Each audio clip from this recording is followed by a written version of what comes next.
हनुमान जी की माता का नाम अंजनी और पिता वानरराज केसरी थे। इसी कारण उन्हें केसरी नंदन नाम से भी पुकारा जाता था। हनुमान जी को पवन पुत्र भी कहते हैं।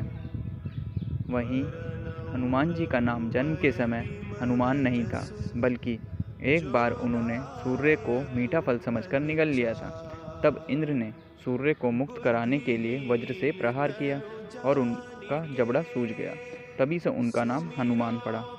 हनुमान संस्कृत के हनुमत शब्द से बना है। हनुमान जी भगवान राम के परम भक्त और प्रिय मित्र हैं।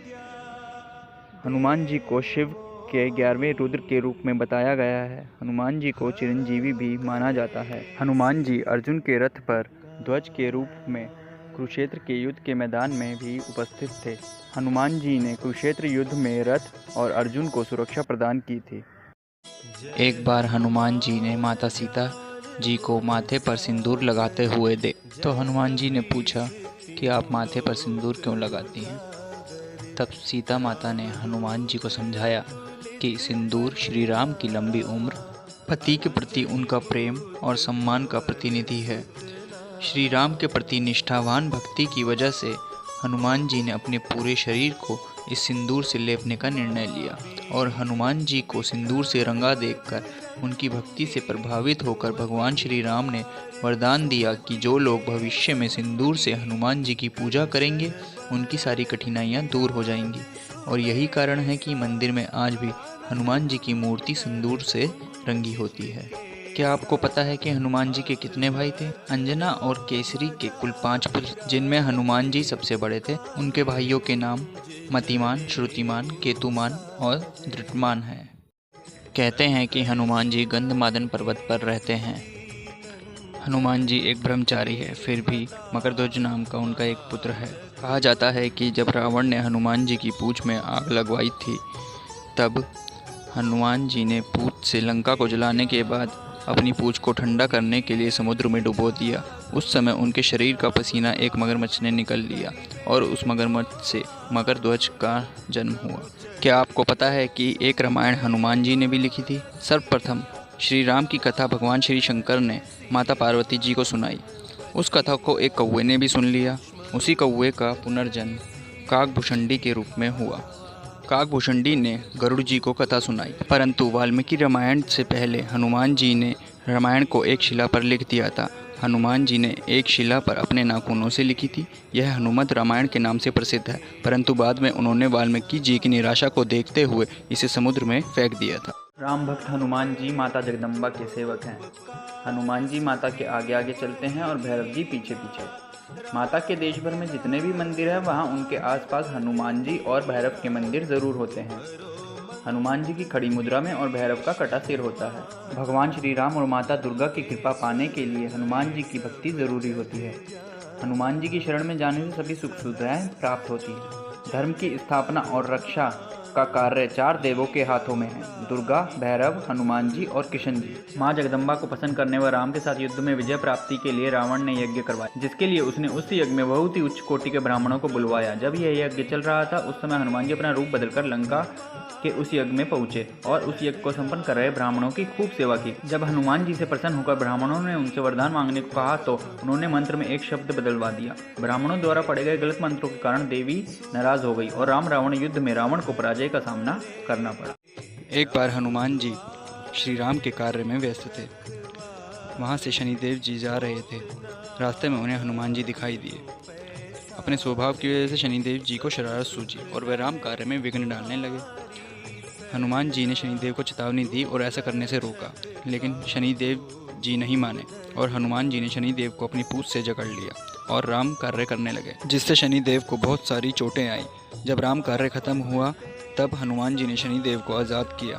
शनिदेव को अपनी भूल का एहसास और कहा कि कभी भी राम और हनुमान जी के कार्यों में विघ्न नहीं डालेंगे। शनिदेव जी ने हनुमान जी से सरसों का तेल मांगा। हनुमान जी ने वो तेल उपलब्ध करवाया, जिससे शनिदेव जी के जख्म ठीक हुए और शनिदेव जी ने कहा, जो भी मुझ पर सरसों का तेल शनिवार के दिन चढ़ाएगा, उसे मेरा विशेष आशीर्वाद प्राप्त होगा।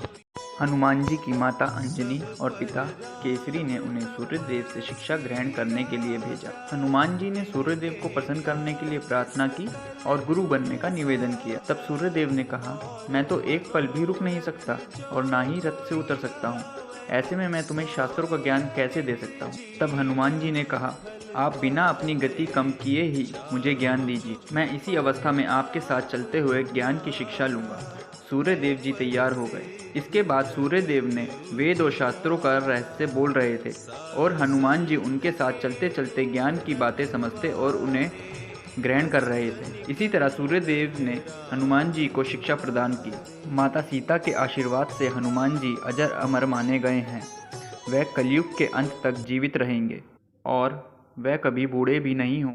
वैज्ञानिकों के अनुसार सूर्य और पृथ्वी के बीच की दूरी करीब 15 करोड़ किलोमीटर है, लेकिन सैकड़ों साल पहले तुलसीदास द्वारा लिखी गई हनुमान चालीसा में यह बता दिया था कि सूर्य और पृथ्वी के बीच कितनी दूरी है। गोस्वामी तुलसीदास द्वारा लिखी हनुमान चालीसा में सूर्य और पृथ्वी के बीच की दूरी का वर्णन है। जुग सहस्त्र जोजन पर भानु, लीलियो ताहि मधुर फल जानू। यह दोहा अवधी भाषा में है। इस दोहे का हिंदी भाषा में अर्थ है कि हनुमान जी ने एक युग सहस्त्र योजन की दूरी पर स्थित भानु यानी सूर्य मीठा फल समझकर खा लिया था। युग इंटू सहस्त्र इंटू योजन इज इक्वल टू सूर्य की दूरी 12,000 इंटू 1,000 इंटू 8 मील is equal to 9 crore 60 lakh. अब 1 मील 1.6 किलोमीटर। 9 करोड़ 60 लाख को हम 1.6 किलोमीटर से मल्टीप्लाई करेंगे। एक बार हनुमान जी और गणेश जी के बीच ऐसा भयंकर युद्ध छिड़ गया था जिसे शांत करवाने स्वयं महादेव को प्रकट होना पड़ा था। ये कहानी महिषासुर के पुत्र गजासुर से शुरू होती है। महिषासुर का वध माँ दुर्गा द्वारा हुआ था। इसका बदला लेने के लिए गजासुर ने उनके पुत्र गणेश का वध करने का प्रण लिया। गजासुर जानता था कि गणेश को मारना इतना आसान नहीं है, इसलिए उसने राम भक्त का स्वांगराज हनुमान जी की तपस्या शुरू। गजासुर की तपस्या से प्रसन्न होकर हनुमान जी ने उसे दर्शन दिए और गजासुर ने कहा कि शिव पुत्र गणेश श्री राम की सदैव अवहेलना करता है। मैं चाहता हूँ कि आप उससे युद्ध कर मृत्युदंड दे। हनुमान जी अपने पंचमुखी स्वरूप के साथ श्री गणेश से युद्ध करने लगे। श्री गणेश जी ने अपना अमोघ अंकुश हनुमान जी पर चलाया तो हनुमान जी ने गदा को उससे बचने के लिए चलाया। जब दोनों दिव्यास्त्र टकराए तो पूरी सृष्टि हिल गई। गणेश जी ने अपनी सूंड से हनुमान जी को जकड़ लिया और हनुमान जी ने अपनी पूंछ से गणेश जी को जकड़ लिया। गजासुर को वरदान था कि जिसने काम को जीता हो वही उसका वध कर सकता है। केवल भगवान शिव ही हैं जिन्होंने काम को जीता है। ऐसे में शिव जी ने गजासुर का वध किया और हनुमान जी और गणेश जी का युद्ध समाप्त किया। ये तो आपको पता ही होगा कि एक बार हनुमान जी ने माता सीता की खोज में रावण की लंका को जला दिया था। लेकिन क्या आप जानते हैं कि उसी समय हनुमान जी ने शनिदेव जी को भी आज़ाद करवाया था? अगर नहीं तो मैं आपको बताता हूँ, लेकिन उससे पहले अगर आपने चैनल को सब्सक्राइब नहीं किया है तो प्लीज़ सब्सक्राइब कर दीजिए।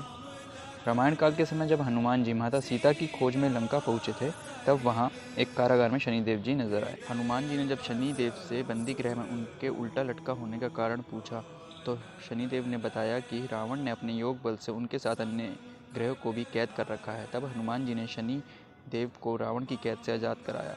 इस पर खुश होकर शनिदेव ने हनुमान जी से वर मांगने को कहा। तब हनुमान जी ने उनसे वचन मांगा कि मेरी आराधना करने वाले को कभी आप कष्ट नहीं दोगे। इस तरह ढैया या साढ़े सती के निवारण के लिए हनुमान जी की पूजा करनी चाहिए।